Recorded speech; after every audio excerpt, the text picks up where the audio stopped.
call the Tuesday, July 1st, 2014 Manistee City Council meeting to order. Please rise for the pledge. I pledge allegiance to the flag of the United States of America and to the republic for which it stands, one nation, under God, indivisible, with liberty and justice for all.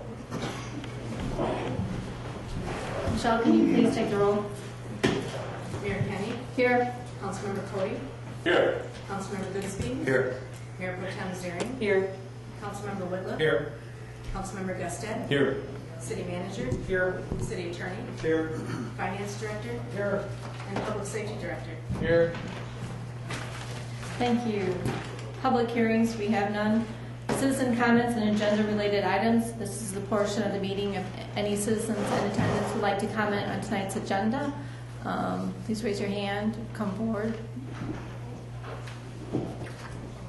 Please state your name and address.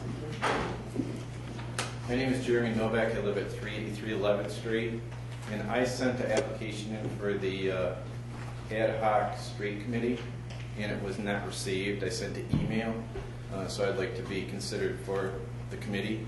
If it's a problem, I can fill one out and hand it off in person. But I just wanted to make it clear that I did get an application and it just wasn't received. Something happened. What's your address? What's that? What's your address? 383 11th Street. Okay, thank you. Thanks. So anyone else would like to comment on tonight's agenda?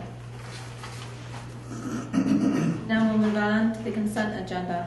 All agenda items marked with an asterisk are on the consent agenda and considered by the city manager to be routine matters. Prior to approval of the consent agenda, any member of council may have an item from the consent agenda removed and taken up during the regular portion of the meeting. Consent agenda items include approval of minutes, approval of payroll, cash balances report, and notification regarding next work session. I'll make a motion we present the consent, or approve the consent agenda as presented. I'll second that.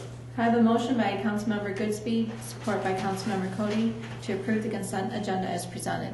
Is there any discussion or concerns? Seeing none, can you please take the roll? Councilmember Cody. Yes. Councilmember Goodspeed. Yes. Mayor Kenny. Yes. Mayor Pro Tem Zering. Yes. Councilmember Whitliff. Yes. And Councilmember Gusted. Yes. Motion approved. Thank you. Unfinished business, we have none. New business. Consideration of appointments to the Ad Hoc Street Committee. At the work session of June 10, 2014, City Council directed staff to advertise for applications to a new committee, the Ad Hoc Street Committee. The purpose of this new committee will be to discuss upgrading the city street network. The committee will consist of members of City Council, city staff, and 3 to 5 ad hoc committee members. Qualifications: must be a registered voter or property owner in the city of Manistee. Applications were requested to be returned prior to tonight's meeting.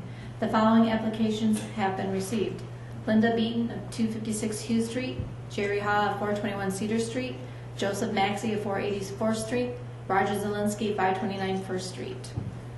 Is there a motion to appoint members to the Ad Hoc Street Committee? And we will do these one at a time. Is that generally how we do? I'll make the motion for Linda Beaton. Support. I think you could. I think in this case you could. You dissolve. Yes. What? I'd like to add Jeremy Novak of 283 11th. That'll give us 5, that's what it says. Therefore, including him, I'll make the motion that we appoint all the members that are plus Jeremy Novak. Support. I have a motion by Councilmember Cody, support by Mayor Pro Tem Zering, to approve 4+1 Jerry to the ad hoc. Jeremy. To the ad hoc street committee. Is there any discussion on this? Seeing none, will you please take the roll? Councilmember Goodspeed. Yes. Councilmember Gusted. Yes. Mayor Pro Tem Zering. Yes. Councilmember Cody. Yes. Councilmember Whitliff. Yes. And Mayor Kenny. Yes. Motion approved. I'd like to thank all those citizens who applied for this. I think the question is now is, from council's perspective, we can't have a majority of council. We have a quorum, but we need to start thinking now about which council members would like to also serve on that with the administration and the citizens to serve on that committee. Okay. Thanks. Next, we have consideration of a parcel split and combination request, Guardian Angels Church. On June 5th, 2014, the Planning Commission reviewed and recommends council approval of a request from Guardian Angels Church for a parcel split and combination. The church owns parcel 51-646-702-05, which has 104.34 feet of frontage on Michael Street. They are requesting to split the north 44.34 feet of the parcel, which will then be combined with parcel 51-646-702-03. Is there a motion? I'll make a motion that council take action to approve the request from the Guardian Angels Church for the parcel split and combination to split the north 44.34 feet of the parcel 51-646-702-05, which will then be combined with the parcel 51-646-702-03 as submitted with the site plan prepared by Avon Marsh dated April 16, 2014, job number 14-0211. I'll support it. I have a motion by Councilmember Gustad, support by Councilmember Goodspeed to approve parcel split and combination split. Is there any discussion on this? Yeah, what's the main purpose for the split? Actually, the church is planning to sell that new parcel that's being, or I should say, the south parcel, the 60-foot of frontage parcel, will actually be sold to an adjoining property owner, but it has to be a standalone parcel because the property owner does not want to combine it with their parcel. So it creates a buildable parcel if the property owner decided to sell in the future. Okay. Okay? Thank you. You're welcome. Is there any other discussion? Seeing none, will you please take the roll? Mayor Pro Tem Zering, Yes. Councilmember Cody, Yes. Councilmember Whitman, Yes. Councilmember Goodspeed, Yes. Mayor Kenny, Yes. Councilmember Gustad. Yes. Motion approved. Thank you. Consideration of a banner permit, Manistee World of Arts and Crafts. The Manistee Area Chamber of Commerce is requesting City Council's permission to place a banner for the Manistee World of Arts and Crafts Show by the Chamber Building from June 29th through July 6, 2014. According to Council Policy CP-30, Banner Policy, banners are not permitted in locations other than the River Street Arc without specific authorization of the City Council. Is there a motion to authorize the banner? I'll make a motion to authorize the banner for the Manistee World of Arts and Crafts Show to be placed by the Chamber of Commerce building. I'll second it. I have a motion by Mayor Pro Tem Zering, support by Councilmember Goodspeed to support the banner on Manistee World of Arts and Crafts. Is there any discussion on this? Just that this seems kind of like a late request. The request is from June 29th to July 6th. Should we have seen this sooner? They turned it in later. They thought they could just turn in a regular application like they normally do for the River Street Arch. And I told them that they were not able to, they can't place the banner anywhere else other than the arch without council permission. Right. And they were looking at alternate locations first and then decided kind of last minute that they did want to go through this request. I think in future years, you'll see this coming as part of the overall 4th of July festival. Okay. Thank you for the clarification. Is there any reasoning behind why they wanted? Was there any reason why they wanted the change? I don't know the answer Well, to that the question. Forest Festival banner goes up on the arch automatically, and Arts and Crafts they always have to find an alternate location. Okay. All right, any other discussion? No. Can you please take the roll? Councilmember Whitliff, Yes. Councilmember Gustad, Yes. Mayor Kenny, Yes. Councilmember Cody, Yes. Councilmember Goodspeed, Yes. and Mayor Pro Tem Zering. Yes. Motion approved. Thank you. Next we'll move on to notices, communications, and announcements. Redevelopment of the Ready Community Kickoff Presentation. The City of Manistee has been selected for participation in the statewide Redevelopment Ready Communities, which is the RRC program. The first step in the process is a kickoff presentation that provides an overview of the program and evaluation process. Tonight we'll hear from the Michigan Economic Development Corporation Redevelopment Ready Committee. Good evening. you. I'm Jennifer Rigtrank with the Michigan Economic Development Corporation, and you were not just selected for this program. This was a competitive application program. So the City of Manistee applied and scored in our top. We had over 40 communities apply to this program this round, and you scored in our top 18 communities. So the first step in the process to kick this off is really going to give you an overview of the program so you understand what it is, and if you have any questions, so that we have buy-in before we proceed. So the Redevelopment Ready Communities Program, I'm not going to read this, but really in the simplest terms, this program is a technical assistance. It's our MEDC's #1 technical assistance for community development, and it's really about us assisting communities, really helping them help themselves. To give you a little background, this program came out of, under Governor Granholm, the Michigan Land Use Leadership Council put a report together specifically in Chapter 4. There was a recommendation about the public and private sector coming together around redevelopment and coming up with a set of standards that both sides were getting what they needed when it comes to development, and RRC was born out of that.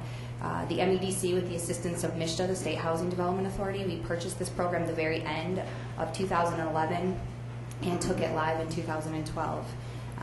We are just finishing our first round of communities from last year. In 2013, we opened it statewide, and so Manistee was part of that second round. To kind of go over the process really quick, there was an application period. The city submitted an application. We were looking right out of things that are in our best practices that the RRC evaluation measures you to for certification. This kickoff presentation. After this kickoff presentation, there's a 30-day window to sign a memorandum of understanding, which really it just gives the bullet points of what you can expect from us and what we expect from you. Identifying a contact person so that we have someone to share information with, ask questions, point us in the right direction of other people. Complete a pre-evaluation document, which really is gathering your plans, policies, procedures, which my colleague Dan Leonard is going to go through those best practices in just a minute. We offer RRC best practice training, so this is a deeper dive into the evaluation criteria and to give you examples and samples of things that are working other places. We also require that someone, usually it's the contact person or it's the city manager or a planning director, is giving monthly updates on where you are in the process. We really want to keep your council, your planning commission, your other organizations here in the city all bought in knowing where you are in the process, so we don't come back in 3 or 4 months to give our report out and it's the first time you've heard about it since we've been here. The RRC best practices, we want to make sure that you are reviewing and you know what those are. We have them online. We just actually updated them. They're being formatted, and then we will actually send you some hard copies of that. The evaluation, the methodology, it really looks like a scorecard. Green, you're accomplishing the criteria. Yellow, something's outdated or something is missing. Red, there's a system or something needs to be completely developed or implemented. We have text in the report, but this is a nice visual to tell you where you are. As you do your progress reports, those colors will change. I'll tell you of the 10 reports and evaluations we've done so far, nobody's been all green. There's always things to work on. In the report, you have the evaluation criteria. That is what it is. We have recommendations or expectations of things we're looking at, but this isn't about us telling you what type of community to be. You just need to demonstrate to us how Manistee is accomplishing those criteria. You don't have to do it the way that we recommend. This is our advisory council. We don't claim to be the experts in everything or anything at this point, but we have, you can see in here, local government, county government, state government, Wayne State University, the Michigan Municipal League, the Michigan Association of Planning, LEAP, which is our Lansing Economic Area Partnership down in the Tri-County region, Carlisle & Wortman, a large planning and land use firm, and then Lormax, Stern, Huntington, Gillespie, the Hinman Company, RDS Management. Those are our private sector individuals that are sitting on our board as well. And these are the 6 best practices that this is what the community is measured against. Dan's going to go through each one of these, and then I will follow up, and then we'll have some time for some question and answer. But really, one thing to be important to say is we have not looked at any of your information yet. So as we're going through the best practices or any of the little anecdotal stories we may tell, has nothing to do with Manistee. So we specifically do these kickoffs before we dive into your policies and practices here. Thanks. Good evening, everyone. My name is Dan Leonard. I'm with the Michigan Economic Development Corporation. I've met and know several of you actually through a couple of past practices on DDA meetings that have taken place as we've been the regional contact. I'm your regional contact for Regions 2 and 3, which basically runs from about Ross Common to the bridge. And, you know, sitting down with all of you, it's been nice to see Manistee over the last year and a half I've been with the MEDC and the projects that have come out of this. And this is really a nice self-assessment tool that, you know, as you moving forward, I think you're really going to blossom in terms of how, you know, when the development community comes in to look at Manistee in the future, they're going to realize, hopefully, that through your efforts, the process becomes more so streamlined. You have an understanding of what it is you want to see in your community, and I think that will actually bring forth, you know, a new investment in privately, both privately and hopefully partnering with the MEDC for future projects to come. But we'll work through these and kind of kick off the 6 best practices. The first one out of the gate here is looking at, you know, community outreach plans and how is it that Manistee interacts with the community. Do you have a master plan that's up to date? Do you have a capital improvements plan? A lot of places you'd be surprised, you know, they've thought about the different actions that they want to take in the coming years, but they haven't actually put it in writing. And again, these are things that, you know, you want to be thinking about at least in terms of if you don't have it updated, you know, get in the habit of doing so on an annual basis and at least keeping all of these different types of documents up to par. Best practice 2 involves zoning regulations. A lot of times when I come into a community, you know, I'm looking at certain times it'll be a developer that's looking to actually implement a project that isn't allowed by, you know, current zoning. And not that that's a bad thing in a lot of ways, but as a community, you want to be at least open and upfront with all of your regulations. And a lot of times, if you have, you know, a master plan that is saying one thing in a zoning code that's saying a very different thing, that can be very confusing for those in the community, let alone someone new coming in that's trying to digest all this information. So working through, and this is an example out of Lathrop Village, where they've done a good job of kind of outlining step-by-step processes how, you know, a development plan actually works and what they're looking to happen in the community. This next slide is related to best practice 3. This is where we get into the site review, site plan review approval process. This is very helpful as a new person coming in. This is one of the first things they're going to want to look to, is to say, who's my first point of contact? What do I have to do, you know, to come in? Do I get a building permit? Do I need to speak with the planning department? Who is it that I have to come to actually get this project happening? And as a municipal, you know, body, you're going to want to make certain that everything is well outlined and very simple to, you know, implement and actually see where to go, where your next step is, and who the next body is that they're going to meet with. Because you know, a lot of different communities get involved at a municipal level, and we want to make sure that all that is very well outlined for the new person coming to town, or those that are here and looking to grow.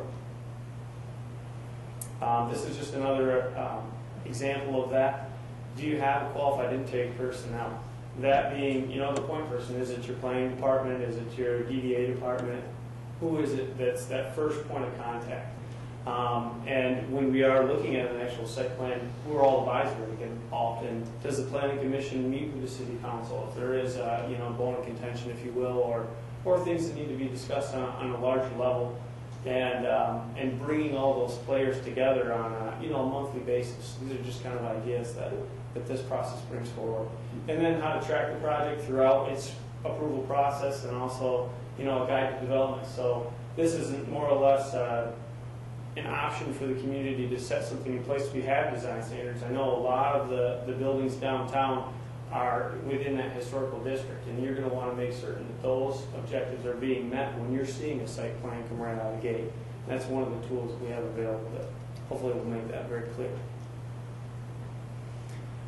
Through best practice 4, we're looking at recruitment and education. That's mostly for planning commission, city council, all the players that are involved that are actually looking at all of these, at all the tools. We want to make certain that they're getting the constant education to stay up with what's the latest, what's happening throughout the state, not only in northern Michigan, but in some of the larger urban areas, things tend to change a little more quickly, and it's nice to kind of just keep those up to date and keep everyone in the loop with some of the new practices that are out there.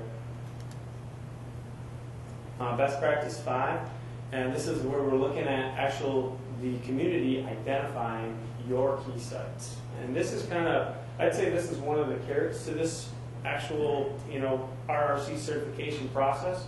This is an opportunity for the community to actually identify the most, we'll say, I don't want to say problematic, but maybe your targeted areas where you want to see redevelopment occur. And what comes to mind, Manistee, just because I've been here so many times, the park downtown. It's been a focal point on the river. There's been discussions about it. You've done planning efforts, but that could be one of the many different ones. The Ironworks building comes to mind for me as well, just in past discussions I've had with people throughout the community.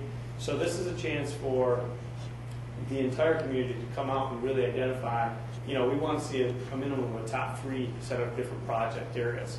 And as you work through those, you want to have, community input, have your folks come to the table and say, really, this is what we want to see happen here.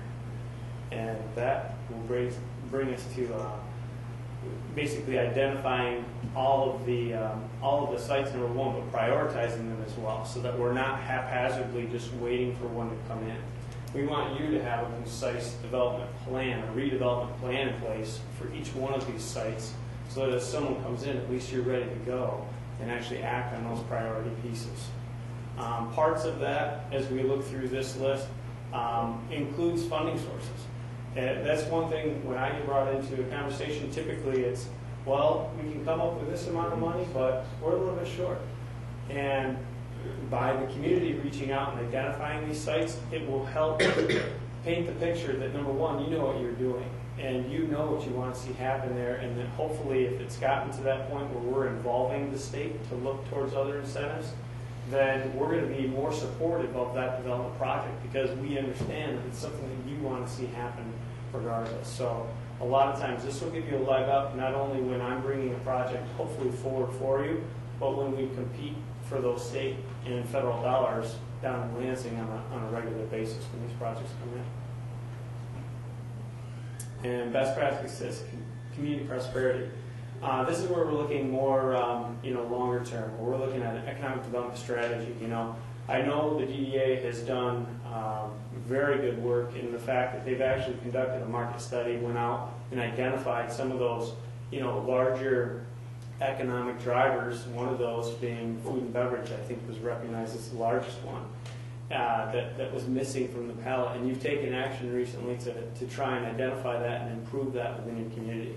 That's just one way, and I feel like the other things that are on there, the marketing strategy, the user-friendly website, these are all tools where, just from a municipal standpoint, it's going to make you look much, much better, much more open, so that the development community or people that invest locally and have been here for a while understand that when they come into your offices, they're ready to go, and you're ready to work with them, and it's not going to be, hopefully, a large battle, as I've seen in other places of the state.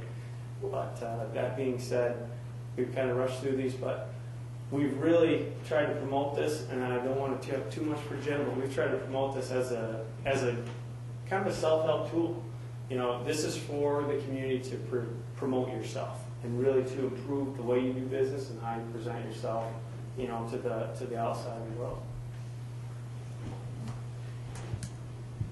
So just to wrap it up, one of the things that we do is once we have your information, we look to see what kind of community you're saying you want to be and what direction you're moving, what's your vision. Then we look at your policies and procedures of how you do business. We talk to you, we talk to staff, we actually do third-party interviews.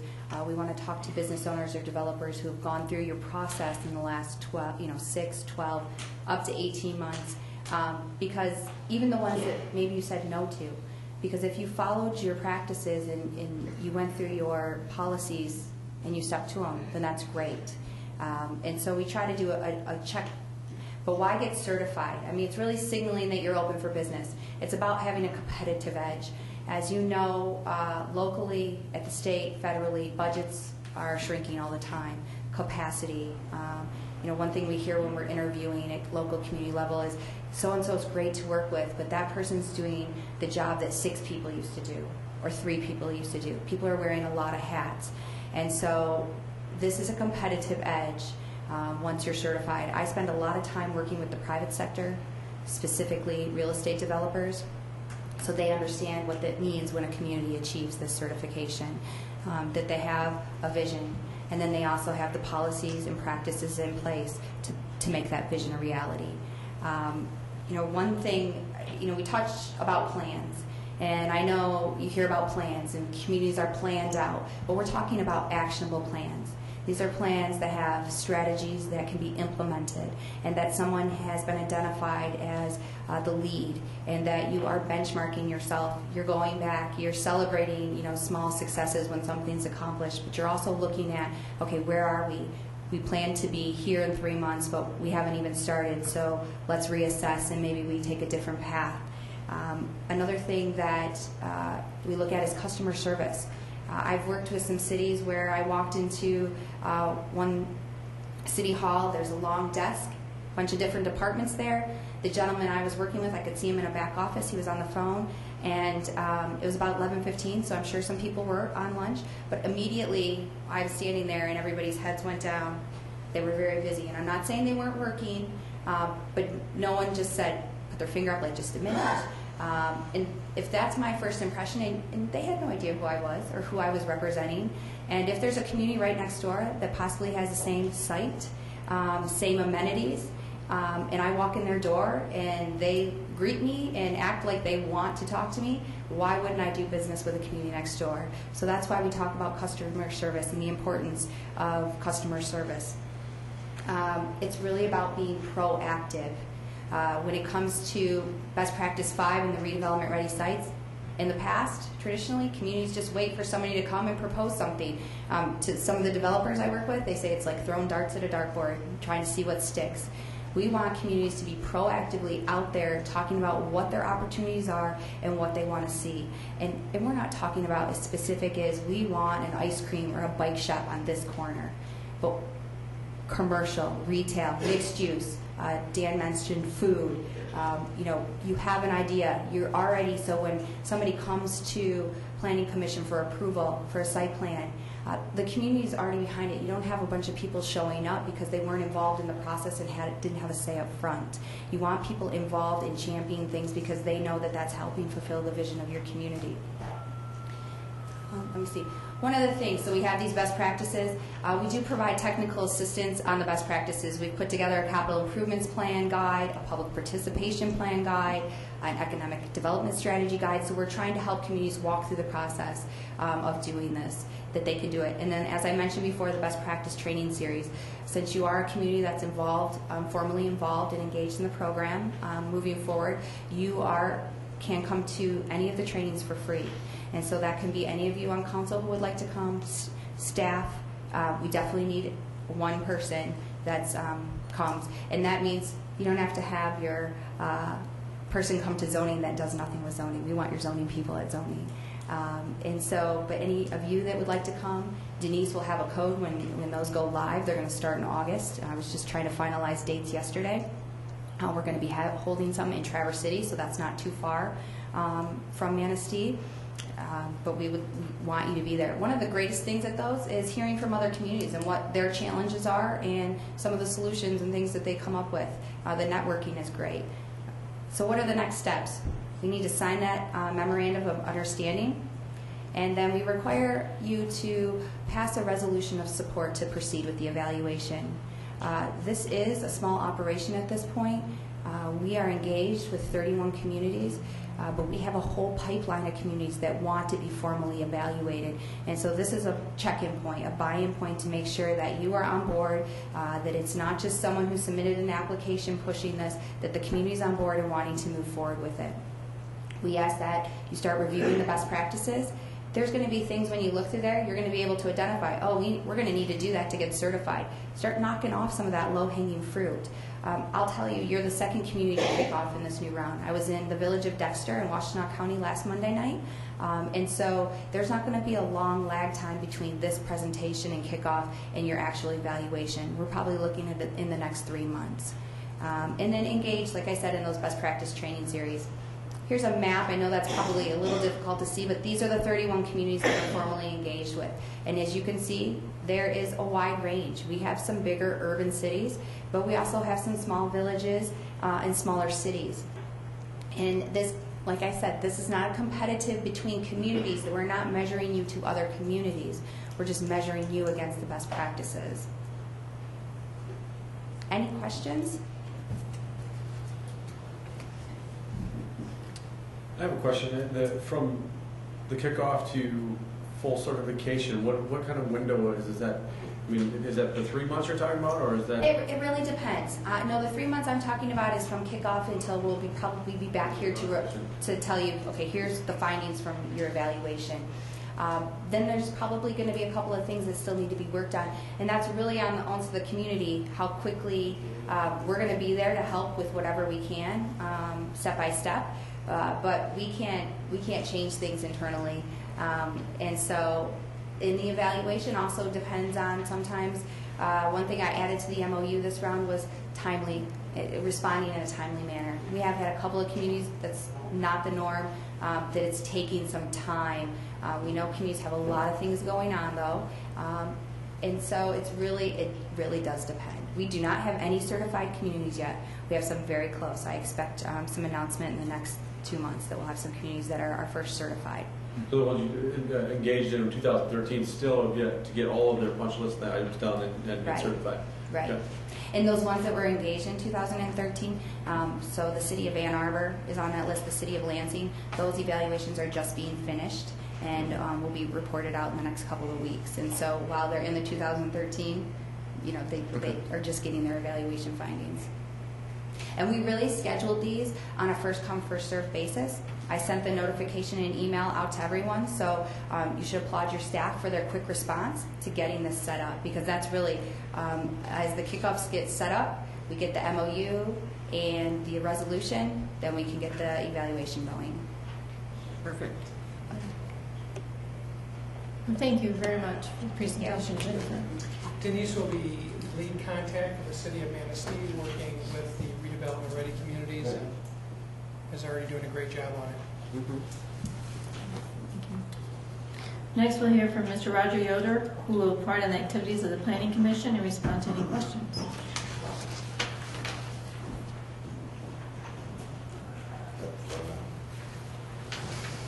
Good evening, and my name is Roger Yoder. This is Denise, my technical assistant, and another owner. And as you can just heard, that we will be involved, I'm sure, with this operation that's coming, so that's something else. But anyhow, this past year, the major project the Planning Commission has worked on is updating the master plan. And the current plan was approved in 2002. That's right. Okay, moving along, a component of the update is a public input. And on November 21st, 16 people attended a public visioning session, and 1 written response was received. Those in attendance were broke out into 4 groups, with each group answering 6 questions. Then the groups then selected their top 3 answers, which were compiled into a top 10.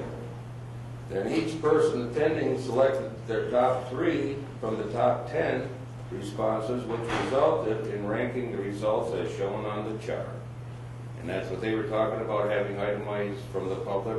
We kind of helped, I was left already, but anyhow, we kind of helped move along on that. But after the visioning session, an online survey was posted on the city's webpage. The survey ran from January through mid-February. 72 people participated in the online survey, and 36 comments were submitted. That information from the public participation will be used to move forward with the drafting of the master plan. 10 components of the master plan have been drafted, as you can see, and there are 5 major areas that are remaining to be completed, which looks like we'll have help. Staff is preparing maps on GIS that will be used in the document. An example is the maps that show the registered rental units of the city. The city is divided into 3 areas: the north side, west of Maple, and east of Maple. This past year, the Commission has taken action on the following requests. The recommendation were made to City Council to approve the parcel split for Roy Henderson for the property of the old former State Police Post property and the Guardian Angels Church, which we just had. The Commission issued special use permits to Dr. Hibza for the former Jehovah's Kingdom Church on the Highway for a medical office, Renaissance Painting for a duplex at 354 First Street, and Lighthouse Pregnancy Care Center for the former Maple Street Clinic that they want use for mixed use for professional office and medical use. The Commission reviewed and approved site plans for the Woda Group, or the Manistee Place, which was the former West Chalet West Apartments, to relocate some amenities, including new sidewalk on Meltzer Street, and we also the Rotary Park play area to approve the height of the rocket slide. The request from the Sing Dock and Trucking for a zoning amendment to add shipping as a use by right in the Peninsula District request what resulted in the tie vote of the Commission. The next year, the Commission will be continuing working on the master plan update, including the redevelopment ready communities components, and continue their work with the Lakes to Land Regional Initiative. The City of Manistee Planning Commission consists of 7 members. Meetings are held on the first Thursday of the month. Work sessions are scheduled the 3rd Thursday of the month, September through May, and meetings and work sessions are at 7 p.m. in the council chambers. And that's it for my report, unless there's any questions that we can help you with. Thank you very much, Roger. Excuse me? Thank you very much. Thank you. All right. And all the work that your planning commission does. Oh, okay. Thank you. What is the chance? Next we'll hear from Mr. Mark Federer, who will report on the activities of the Museum and Historic District. Of course, I'm Mark Federer. I'm the director of the Manistee County Historical Museum. I'm very happy to be here this evening talking to you about the stuff we've been up to since I talked to you last July. This will be a very brief presentation, but it will be threefold. I'm going to talk about what we've been up to at the museum, what we've been up to at the Historic District Commission, and as well as the stuff that's been going on with the Lighthouse.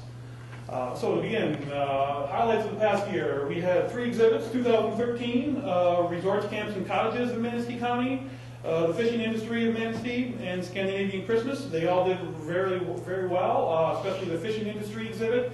Had a lot of good feedback from that.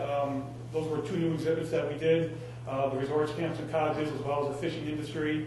So they were a lot of fun to put together and very well attended.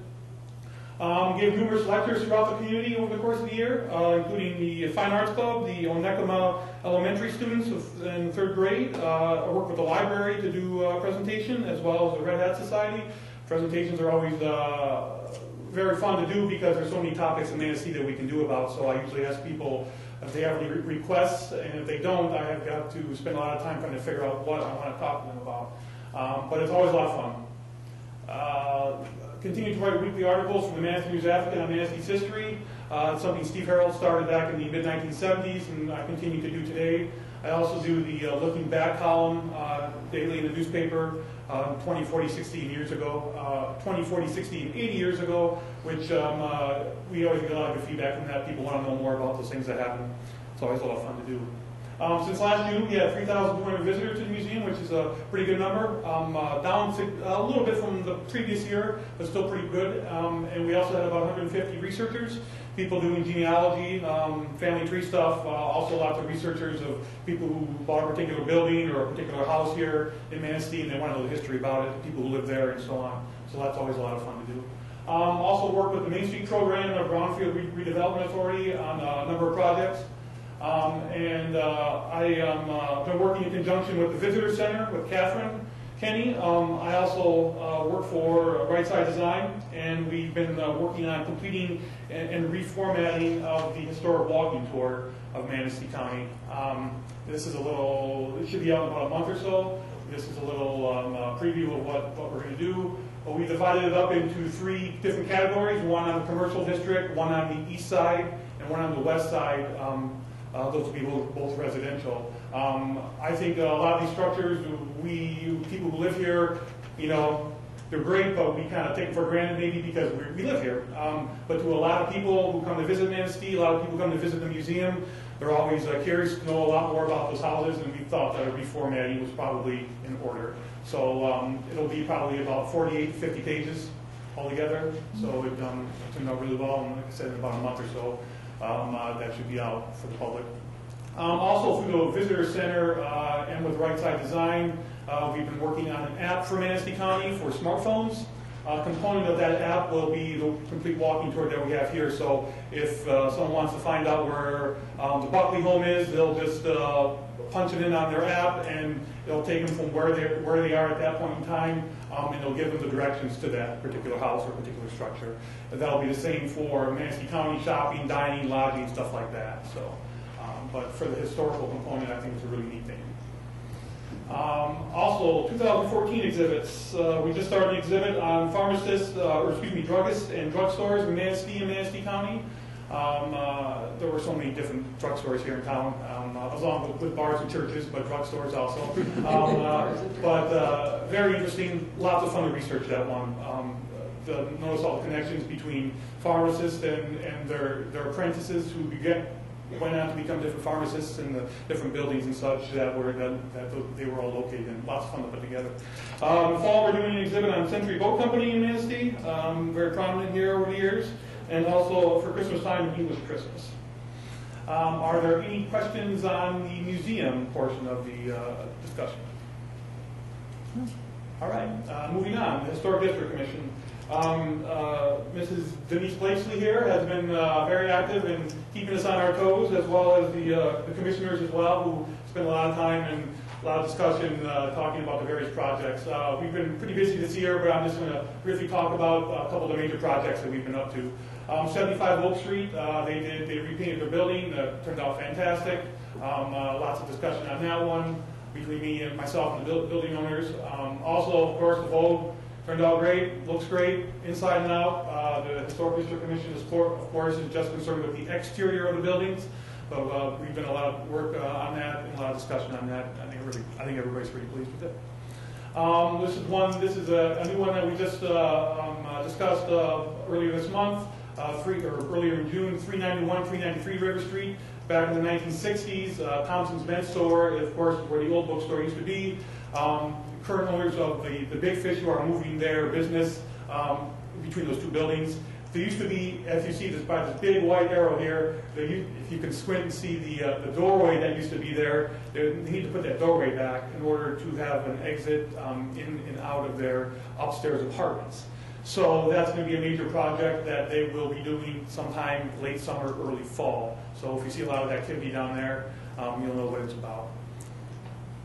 Also, during the Historic District Commission, during the course of the year, we have multiple routine repair and maintenance projects, as well as a number of signage reports that I'll go through myself. We updated the master files of every building in the district, which Denise did, along with the help of the HDC. That means when someone comes in and wants a particular address of a building, we just pull a file and the history of the building, as well as photographs, as well as everything that's been approved, every permit that's been approved for that particular property will be in there, so it's all in one particular spot. We also applied and were accepted into the Michigan Local Certified Government Program, and what that means is that through the HDC, we will be allowed to award grants for historic buildings that were normally there, that had previously not been there.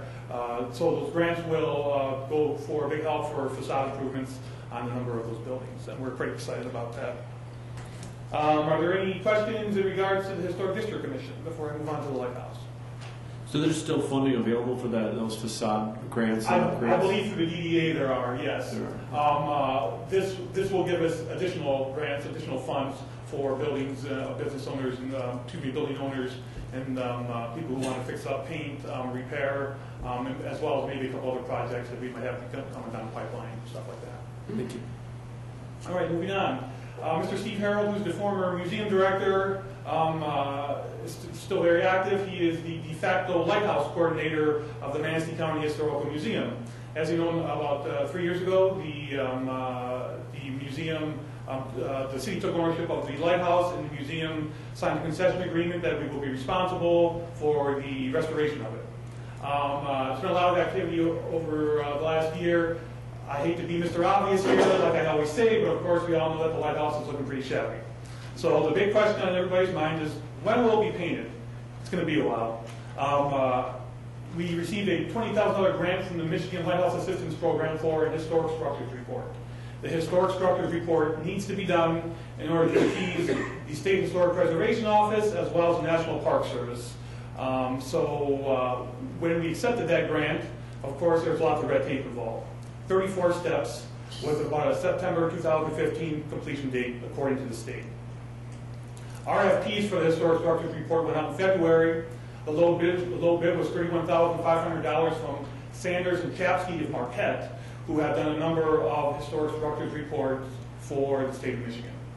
Site work started actually last Thursday. Mr. Harold, as well as Mr. Tom Stagey, who is the board president of the museum, went out there and met with Mr. Chapsky, and he was out there for about 12 hours doing lots of measuring. So that's the first step for the historic structures report. Mr. Harold gave me a couple things to mention to council. Before accepting a grant, the museum discussed the timeline and importance of painting as soon as possible. The state and winning bidder made verbal commitments to try to have paint specifications ready by May 1st, 2015, which would give us a chance of painting next year. However, as we all know, there are many steps when working through construction projects between desire and reality. We consider and have explained to the state that painting can only take place between May 15th and September 1st each year, so if we're not able to do it in 2015, it won't be done until 2016. The RFP, I mentioned the RFP for the historic structures report. In terms of fundraising, we currently have over $130,000 on hand, plus the grant of $20,000, which gives us roughly $150,000. The museum board, as well as Mr. Harold and myself, all agree that after we have a firm idea, once we have that historic structures report in hand, we will know precisely how much what the exact cost will be to paint it and restore it. And after we have that in hand, we can go towards applying to several other local sources and commercial interests for additional funds. In recent months, there have been 2 major grant sources directly applicable to the lighthouse that have become available, which Mr. Harold, myself, and the museum board are going to investigate further once we have the historic structures report in hand. With that said, are there any more questions in regards to the lighthouse? If someone wanted to donate to the lighthouse, would they contact you directly? They could contact the museum, and we would be able to discuss how much they want to donate. Maybe another $100 grand, that'd be great. Yeah. Are you interested? Okay. If I had that kind of money. Okay, great. Yes, to contact the museum, and we'd be happy to discuss anything further. Okay. Are there any other questions in regards to the? I'd just like to mention, I urge council members, community, come down to the museum, check out the Druggists and Drugstores exhibit. It's a lot of fun. Learn a lot about druggists and drugstores in Manistee County, as well as anybody else, council members, community at large. If they would like to discuss anything further that I've discussed here tonight, I welcome them wholeheartedly to come down to the museum, and I try to answer to my best ability any questions that they might have. So. Thank you. Thank you. Thank you so much. Thank you. I think you do a good job. Thank you. Next, we'll move on to concerns and comments. Citizen comment. This is an opportunity for citizens to comment on municipal services, activities, or areas of city involvement. Citizens in attendance shall be recognized by the mayor for comments, which are limited to 5 minutes. Letters submitted to council will not be publicly read. Is there anyone who'd like to comment? Yes, sir. Please state your name and address. I'm Gary Kowalski, 159 Quincy Street.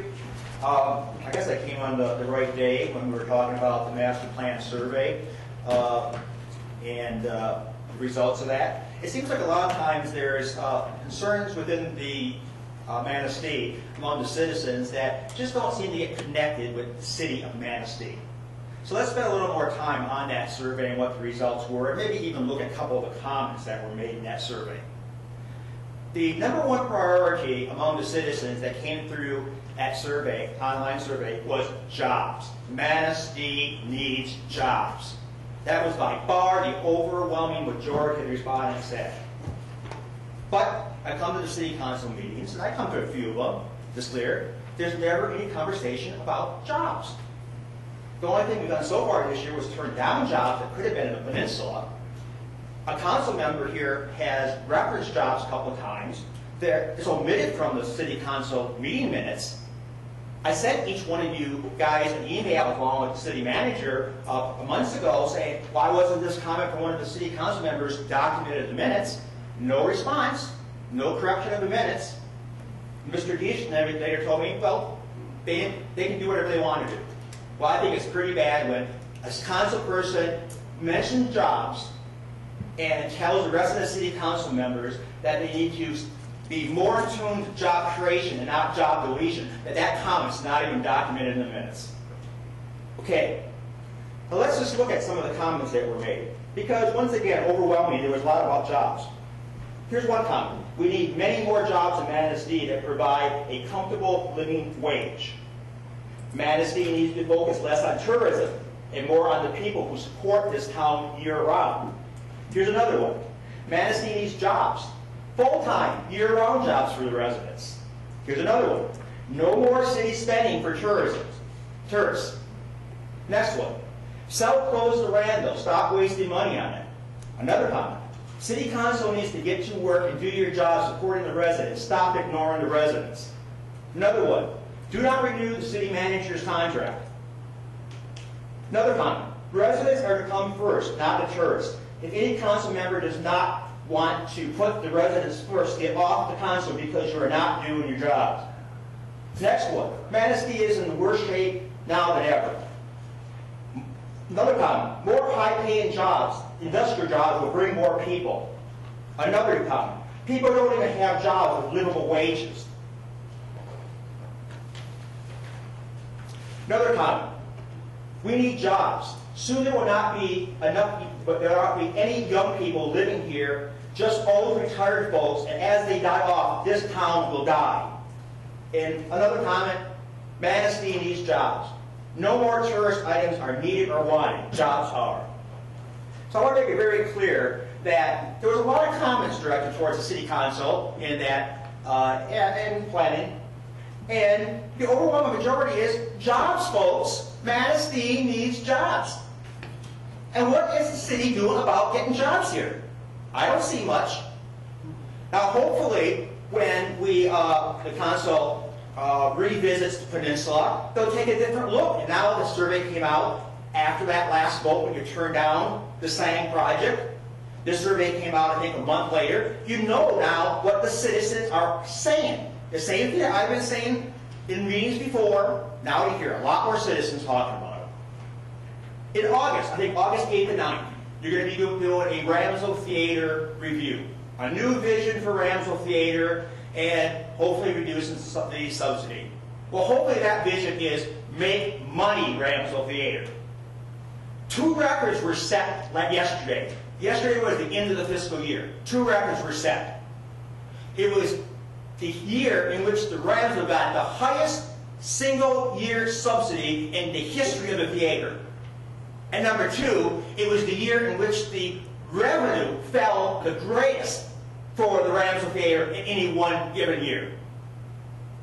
Come on, let's stop the games. Let's get to work and let's fix the problems in Manistee. Jobs first, take care of the citizens. Thank you.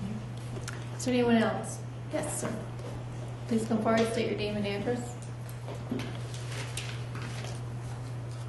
342, 367 11th Street. Madam Mayor, a lot of disappointed people out there with this council. They don't think you're doing your job. And they think some of you have been sitting up there too long. I told them what to do. Now, I was down to the marina yesterday. We had 4 whole boats down there. 4. Today we had 8. We doubled it. What's going on with our marina? How are we ever going to quit subsidizing something that isn't working. You're going to have to find out why it's not working to get out. Now, water and sewer rates and taxes. The administration sits up there and dreams all this stuff up. And we got one gentleman that sits up there and helps dream this stuff up. He doesn't even live in the community to pay water, sewer, and taxes in his community. But he can raise my water and sewer and taxes. And I don't think it's fair. Thank you. Is there anyone else? Seeing none, we'll move on to officials and staff. City Clerk. Nothing, Your Honor. City Manager. Just a reminder, Your Honor, that we have a special council meeting next Tuesday at 6 o'clock here in the council chambers to talk about the water and sewer rates. Ordinance, after that, we'll be doing our tour of city facilities at approximately 6:30, 7 o'clock, whenever that particular meeting gets over. Thank you. City Attorney. Nothing, Your Honor, thank you. Director of Public Safety. Nothing, Your Honor, thank you. Finance Director Stover. Nothing, Your Honor. Councilmember Cody. Yes, I'd just like to wish everybody a safe and have a happy 4th of July. Councilmember Goodspeed. 386 East Street. The airport water freeze. I think this should be looked at again. I know staff's opinion. I think staff's opinion is. I disagree with staff's opinion. Understand that. I believe they. In listening to them, I believe they did the right things. So that's all I got. Thank you. Mayor Pro Tem Zeri. Nothing, Your Honor. Councilmember Whitlow. I had a call today from Martha Alberts of the Lions Club, and it seems that the people that put reservations in at the new or the refurbed Lions Pavilion, they were taken down. So I guess I would like to know why. And this reservation program has been in place since in the mid-'60s, and now all of a sudden these have been taken down. How are the people going to know that they cannot have their dates for their parties or weddings or whatever, retirement parties? Can you let me know when you spoke to Mrs. Alberts, roughly, time-wise? 2:10, somewhere in there. So, roughly 3:30, to answer Councilmember Whitlow's question about 3:30, we were in a meeting talking about some other topics, and I received a phone call from Mrs. Conway, Lorraine Conway. I left that particular meeting and went to Mrs. Conway's house, and we were talking about the exact same topic. The topic here is that the City of Manistee has not, in the past, in my recollection or anyone else's recollection, ever reserved property for specific get-togethers, whether that is the First Avenue Beach House, the Fifth Avenue Beach Shelter, the JC's Gazebo. Those are not all specifically reserved. The Lions, in talking with them today, we had a conversation about the fact that we couldn't specifically reserve property, and that currently the Parks and Beautification recommendation and the city is not to reserve property. However, the board that they have up there is a board that's really not a reservation board. It's just to inform other individuals, almost like an indication board, if you will, to allow other individuals to know that there will be a group down here at this time, or there may be a reception down here at this time. So we came to a nice resolution this evening about 4:45 as to how we could work together between the city administration and the Lions regarding that particular board. And I spoke to Mrs. Alberts at that point in time. She was down there, as well as several other Lions, and I think we've come to a good place on that and how we can all move forward with that.